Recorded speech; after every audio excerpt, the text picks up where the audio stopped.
Stubbins! I see everything is copacetic and nice and together. Mm-hmm. You're going to double check all your fittings, and then you're going to put Mr. Jimmy in the car. Yep. You're going to do a little bleedy on the brakey. Yeah, I just got to put the rear brake lines on. Gotcha. I got to find, matching crush washers since I only came with one. We've got a box. Which I think the little box is right there. All right. So, and then I just got to put the drum on the other side. Nice. And then... away we go. Yeah. And like we said, shoes will be here tomorrow. So we'll get everything bled. We can even test drive it today just to kind of get a feel of everything. And then put the shoes in tomorrow, and hopefully we'll go home. Yep.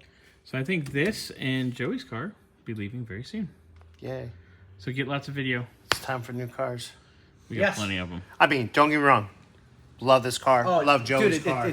They're both amazing. But yeah, they need to go home. It's always They nice. need to go play. Hopefully I don't see them for at least another 6 months for like an oil change or something small like that. Yeah.